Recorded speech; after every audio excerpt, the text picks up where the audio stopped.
आपसे ये पूछूंगा मेधा जी कि एक ब्यूटिशियन होने के लिए ही आपने क्यों सोचा, क्योंकि आपके सामने तो बहुत बड़ा विषय था, बहुत बड़ा भविष्य था कुछ भी करने के लिए। हेलो एवरीवन, मुझे एक अपॉर्चुनिटी मिल रही है बताने की। मेरी इच्छा नहीं थी कि मैं अपने बारे में बोलूं यहाँ पर, लेकिन बोल रही हूँ। मैं एक ऐसे परिवार से हूँ, मेरे फादर प्रोफेसर अजय मित्र शास्त्री एक जाने माने इतिहासकार रहे हैं और 2000 शतक के 2000 इंटेलेक्ट्स में वर्ल्ड में उनका नाम रहा है। विकिपीडिया पर उनका पूरा पेज।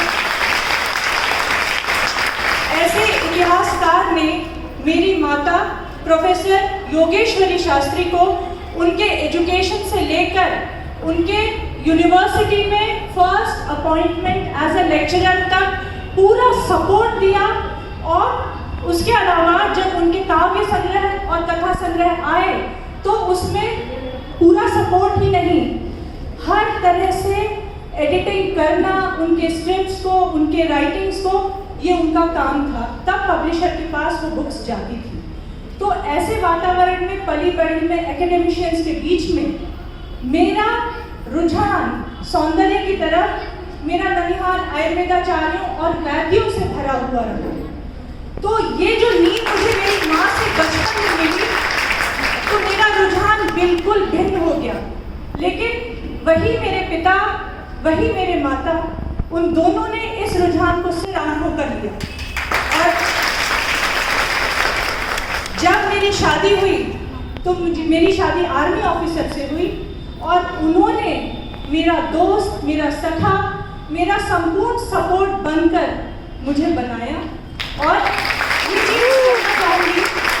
गंगोत्री देवी महाविद्यालय, महिला महाविद्यालय की स्थापना श्री हरिशंकर तिवारी जी ने की अपनी माता को संपूर्ण सम्मान देने के लिए।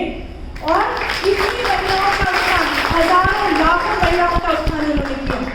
यहाँ पर ये मैं कहना चाहूँगी कि क्लारा ज़ेटकिन जो एक सोशल एक्टिविस्ट रही हैं जर्मनी की, काफ़ी सारे मुद्दे उनके सामने थे, पॉलिटिकल मुद्दे थे जिसके लिए वे लड़ रही थी, लेकिन महिला उत्थान को उन्होंने एक अहम मुद्दा बना लिया। और उन्हीं की वजह से 1911 में महिला दिवस मनाया जाने लगा। और हर एक महिला दिवस में एक थीम हुआ करती थी जो आज भी है। वो थीम सिर्फ उस दिन के लिए नहीं थी कि सिर्फ उसी दिन उसे बोला जाए और पुस्तकों में बंद कर दिया जाए कि पिछले साल की थीम थी, अगले साल का महिला दिवस आएगा तो देखा जाएगा। वो थीम सीढ़ी के रूप में थी, सीढ़ी दर सीढ़ी हमें क्लाइंब करना है। So theme was instilled in our minds. किस प्रकार से, जैसे इस साल थीम है चैलेंज टू चेंज।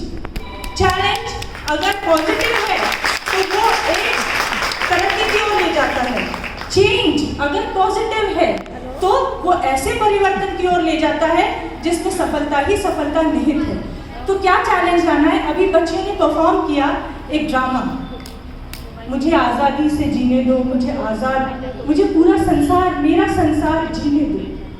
तो वही है, हमें हमारे दिमाग से वो बाधाएं हटानी। वो हमारे दिमाग में है कि हम अपनी सुरक्षा स्वयं नहीं कर सकते, ये बाधा हमारे दिमाग में है। अंत में उन्होंने करके दिखा दिया।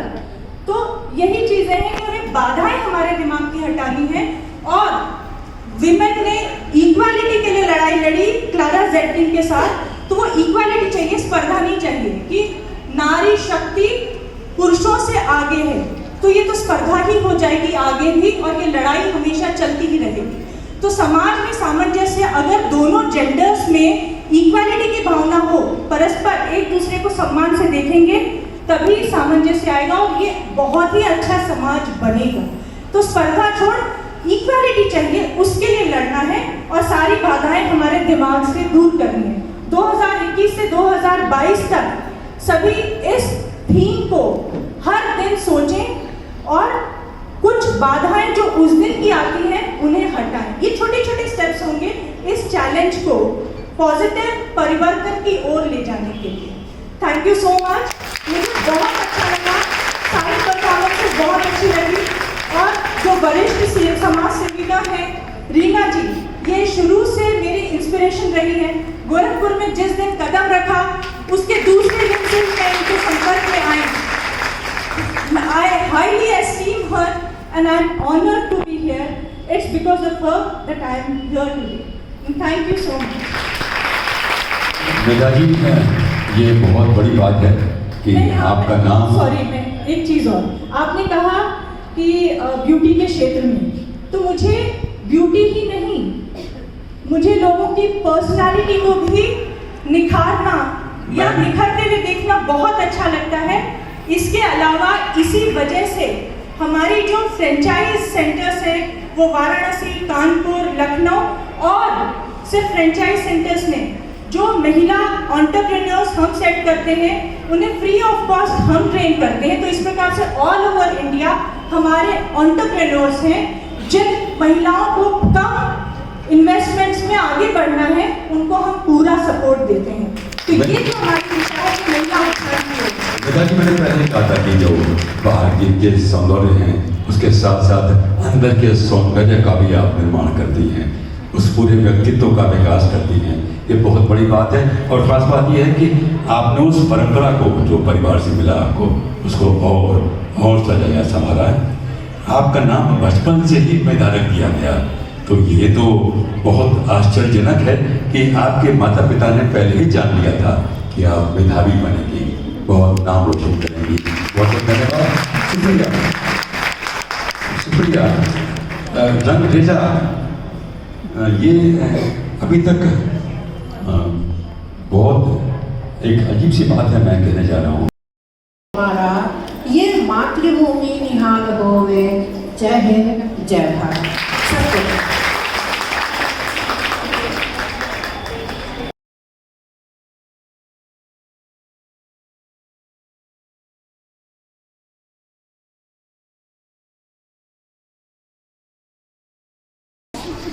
हाय ma'am, wish you a very happy women's day.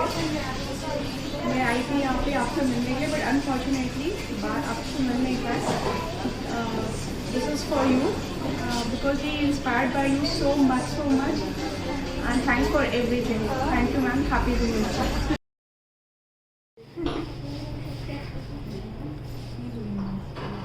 Happy Women's Day!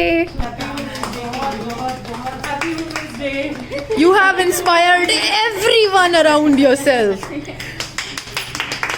Oh,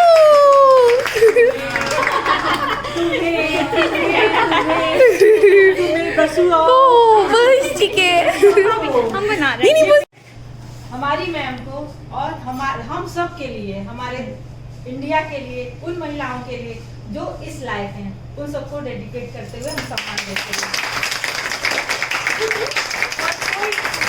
अगर एक महिला को प्रसिद्धि मिलती है तो वो पूरी टीम की प्रसिद्धि होती है, वो टीम की वजह से होती है।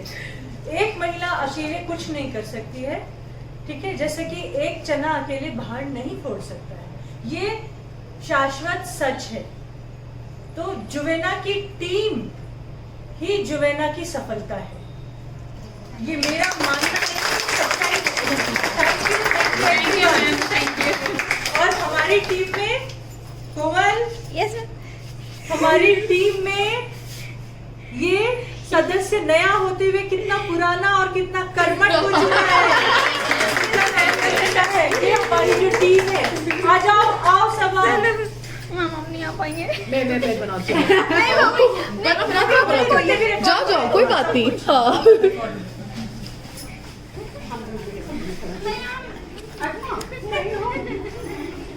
रुको, सब उधर जाइए, मैं इधर से लेती हूँ।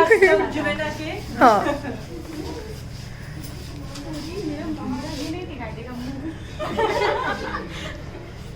तुम्हारा ऑरा दिखाई देगा।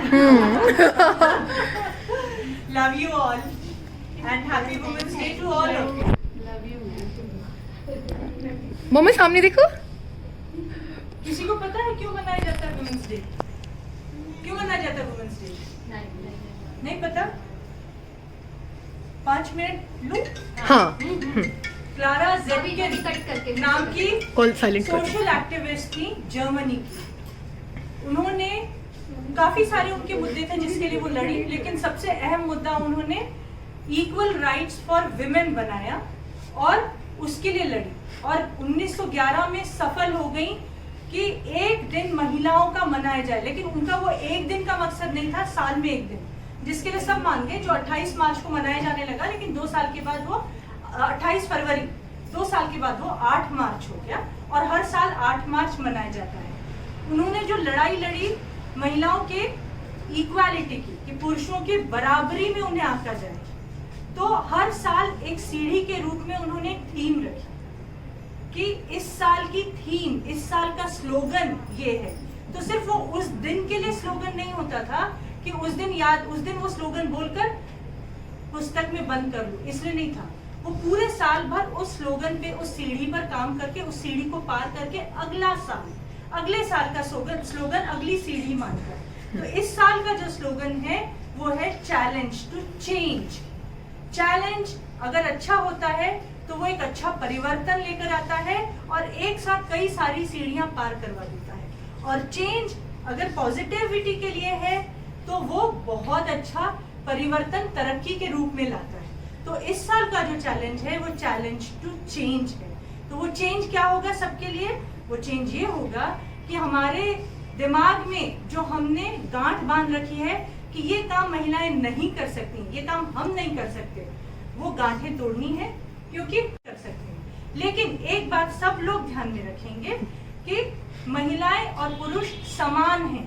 इसके लिए लड़ाई थी क्लारा ज़ेटकिन की और हमारी भी इसी के लिए है।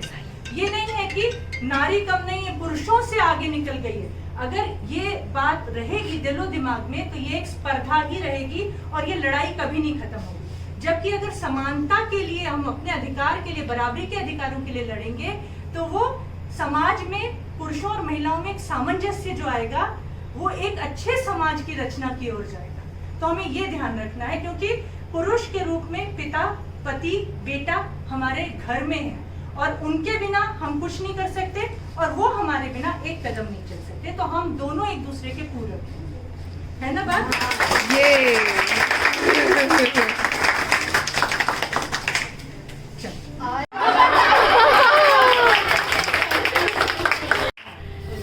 इसलिए था वेलकम मैम का इतना बड़ा, क्योंकि आज मैम को अवार्ड मिलेगा। उन्होंने गंगोत्री महिला महाविद्यालय की तरफ से, गोरखपुर की तरफ से ये अवार्ड मिल रहा है अपने क्षेत्र में उत्कृष्ट कार्य के लिए। और गंगोत्री महिला महाविद्यालय की स्थापना किसने की? हरिशंकर तिवारी जी ने अपनी माँ के सम्मान में, उनकी याद में गंगोत्री देवी महिला महाविद्यालय की स्थापना की। अभी जैसा मैंने कहा कि पुरुष के बिना महिला, महिला के बिना पुरुष अधूरे हैं और दोनों को इक्वल राइट्स होने चाहिए, जिससे समाज में सामंजस्य हो। यही देख लो, एक बेटे ने अपनी माँ को सम्मान दिया और उन सारी महिलाओं के उत्थान के लिए ये संस्था की स्थापना की कि एजुकेशन महिलाओं को मिले और बहुत अच्छी एजुकेशन मिले। यही बात साबित हो गई जो कहा। Thank you everyone. Happy Women's Day.